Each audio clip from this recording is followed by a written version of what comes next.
And our Prophet ﷺ predicted that there will be many Dajjals. In an authentic hadith reported in Musnad Imam Ahmad and other books, our Prophet ﷺ said, and there's a version of it in Sahih Muslim, our Prophet ﷺ said, there shall be after me, listen to this, 30 Dajjals. All of them kadhab. Everyone is claiming that he is a Nabi, and there is no Nabi after me. What do we learn from this hadith? It's not just one Dajjal. There are many, we can call them in English, Dajjal with a small d. Or we can say Mini Dajjals, no problem. But there is one Dajjal with a big D, okay? Or the major Dajjal. So there are many Mini Dajjals. Thalathun in one hadith. 30. What is the sign of these false Dajjal? Everyone says the same claim. I am Nabi, I am Nabi, I am Nabi. And the Prophet said, وَأَنَّهُ لَا نَبِيَّ بَعْدِي. From this we learn a principle, my dear brothers and sisters. Anybody who claims he is a Nabi, he is in fact what? A Dajjal. Is that clear? Anybody who claims he is a Nabi, you can call him a title. And that title is, you are a Dajjal. A Dajjal. As for the Dajjal, that will be the last of them. The 30th of them. That is the big Dajjal. That is the worst of them. And before that time, there will be plenty of mini Dajjals. But we are now interested in the big Dajjal, the final Dajjal. And there are, before we get to the ahadith about Dajjal, there are two interesting aspects that are found in hadith literature that confuse the average reader, and in fact they even confuse some of the Sahaba. So there still remain elements of confusion about the issue of Dajjal. The first of them was that there was an individual who lived at the time of the Prophet ﷺ, whom even the Prophet ﷺ for a period of time didn't know, is he that Dajjal or is he a minor Dajjal? Okay, he didn't know. And this incident is mentioned in Sahih Muslim and many books of hadith. It is an authentic incident. Multiple narrations exist about a certain young man who lived in Medina, who was from one of the Yahudi tribes. And he was a sorcerer. He had a alaqa, a connection with the jinn. He would call the jinn. And he was a magician. And he would pretend he knew the future. And he would foretell the future. You know, in English we call them a soothsayer. He would foretell the future. And in our religion, anybody who pretends to know the future is a liar. And in our religion, anybody who invokes the jinn and calls out to the jinn, this is a magician. We don't call out to the jinn. We don't do anything for the jinn. And perhaps in another lecture, I'll talk about this reality of how mankind has a relationship with the jinn, which is a very scary and interesting and deep topic. And all of our men and women love talking about the issue of jinn. Jinn stories are swapped at night when the hours become in the wee hours of the night. It becomes common to swap ancient jinn stories. And inshallah, one day I'll give an academic lecture. What is all of this? Is there something called jinn? Is there something called magic? And inshallah we'll explain at that stage. For now, realize that it is possible for evil people to invoke the jinn. It is possible. And when they do so, this is what we call magic. And that's why magic is haram. It is always haram to invoke the jinn, because they are wanting nothing but evil. Whoever does so must sacrifice tawheed and get involved in shirk. Because the payments that jinns accept, evil jinns, because you have good jinns as well, the payments that jinns accept is what? Do you think they will accept your American Express? Do they care about dollars and cents? What is the currency you will give the jinn? Your worship. That's the only thing the jinn wants. The jinn doesn't care about your credit score. He doesn't care about your credit cards and your money. What will the jinn do with credit cards and money? What does the jinn want? The same thing he wanted, Iblis wanted, that ana khayrum min.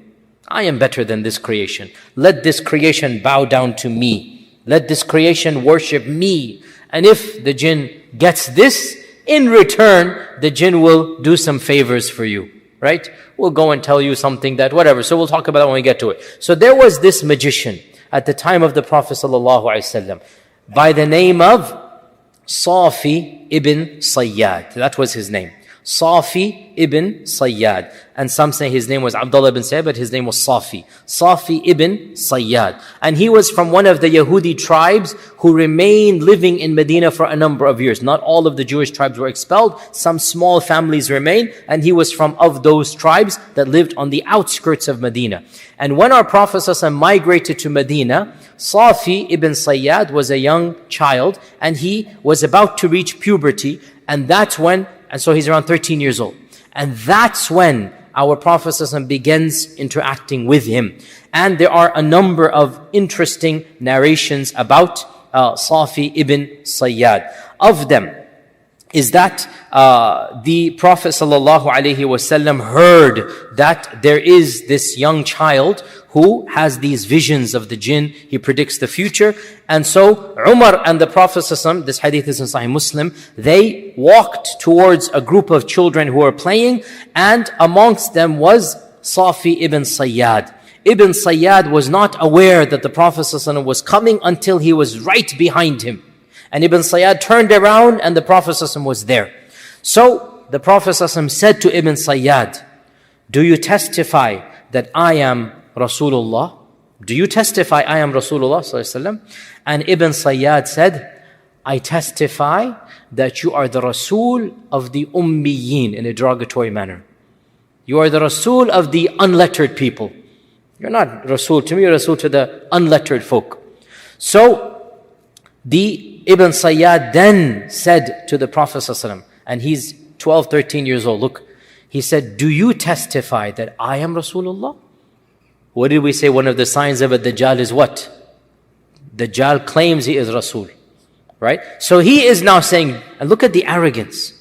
And this also shows you that this is what happens when you start getting involved in magic. You really become a very evil person. How dare, in front of the face of the Prophet, and you are twisting the question and you're saying, okay, you ask me, now let me ask you, do you testify that I am Rasulullah? And the Prophet ﷺ said, "Amantu billahi wa rasulihi." I believe in Allah and His Messenger. That was his response. And he said to Ibn Sayyad, "What do you see? What do you see? What visions come to you?" Ibn Sayyad said, "I see two people come to me. One of them tells the truth, one of them tells lies." The Prophet ﷺ said, "Rather, the matter has been made confusing for you," meaning both of them are telling lies. Then the Prophet ﷺ said, "I have a test for you. I have hidden something for you." And what was that thing that he was hiding? He was hiding a verse from the Quran, which is, فَارْتَقِبْ يَوْمَ تَأْتِ السَّمَاءُ بِدُخَانٍ مُبِينٍ. Okay? So the Prophet ﷺ had recited this verse to the Sahaba. And he's saying, I'm testing Ibn Sayyad. He says he knows ilm al-ghayb. He says he knows everything. Okay, I just recited this verse. Let's see, did I recite this verse or not? You see the test, right? And by the way, any person who charges you $5 an hour to predict the future is betraying his own lies when he's forced to charge you $5 to predict the future. If he knew the future, he would be investing in Bitcoin and the stock market and become multimillionaire instantaneously. The fact that he has to charge you $5 to read your hand, the fact that you have to call in $3.99 per minute to predict the future, indicates what a liar that person is. Is that clear what I'm saying, right?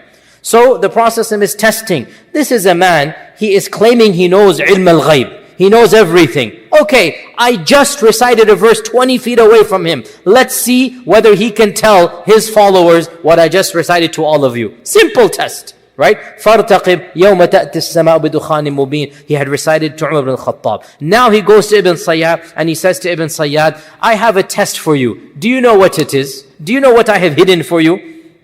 And this shows you, Ibn Sayyad did have contact with the jinn, but the jinn are not all knowledgeable. All he could say was dukh, dukh, dukh. And the verse was فَارْتَقِبْ يَوْمَ تَأْتِ السَّمَاءُ بِدُخَانٍ مُبِينٍ. And the jinn narrated 2 letters, dukh, dukh, dukh, and not the whole verse. You see that, right? So there was some jinn that was communicating with Ibn Sayyad, and he wasn't able to do it. So the Prophet said, إِخْسَأْ يَا عَدُوَّ اللَّهِ. And إِخْسَأْ literally translates as shut up. It is a harsh word. Ikhsa, the English word is shut up. And the Prophet was never harsh except to those who deserved it. اخسأ يا عدو الله. Shut up, O enemy of Allah. فَلَن تَعْدُوَ قَدْرَكَ. You shall never go beyond your meagerness. You think you are so big, you're never going to go beyond this.